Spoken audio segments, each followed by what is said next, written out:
ഒരാളിപ്പോൾ കയ്യിൽ പിടിക്കുകയാണ്. ഇപ്പം ഐക്യുഡോയിലെ ടെക്നിക്കാണ്. നമ്മളിത് റൊട്ടേറ്റ് ചെയ്യണം. അപ്പം നമ്മളുടെ പവർ ജനറേറ്റ് ചെയ്യും കാലിങ്ങനെ എടുത്തിട്ട്. അത് കഴിഞ്ഞ് നമ്മളിവിടെ ക്ലോസ് ആയിട്ട് ബോഡി വരുമ്പോൾ നമുക്ക് കഴുത്തിലാണ് ആ ഇത് കിട്ടണേ. അപ്പോൾ ഈ കൈയും ഈ കഴുത്തിലും കിട്ടുന്നതുകൊണ്ട് നമുക്ക് ഈസി ആയിട്ട് വെറുതെ നമ്മുടെ ബോഡിയുടെ വെയിറ്റ് വെച്ചിട്ട് ആൾ അങ്ങോട്ട് ഉന്തിയിടാൻ പറ്റും. ജസ്റ്റ് ഇത്രേ ഉള്ളൂ. ഓക്കെ, ഒരാളിപ്പോൾ രണ്ട് കൈയിലും കയറി പിടിക്കുകയാണെങ്കിലുള്ള സിറ്റുവേഷൻ, നമ്മൾ ഈ രണ്ട് കൈയും വെറുതെ ഇങ്ങനെ ഫോൾഡ് ചെയ്താൽ മതി.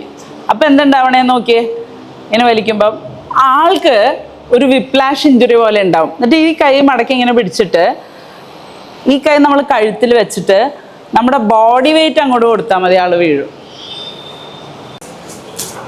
ഒരാളിങ്ങനെ പെട്ടെന്ന് കഴുത്തേ കയറി പിടിച്ചാൽ നമുക്ക് ഭയങ്കര സിമ്പിളായിട്ട് ഈ കൈ ഇങ്ങനെ വീശി ഇങ്ങനെ തട്ടിയിട്ട് ഇവരെ പഞ്ച് ചെയ്താൽ നമുക്ക് ഈസി ആയിട്ട് അതൊന്ന് വിടാൻ പറ്റും. ഇതെല്ലാം നമ്മൾ വിൻചുൻ എന്ന് പറയുന്ന മാർഷൽ ആർട്സിലെ ടെക്നിക്കാണ്.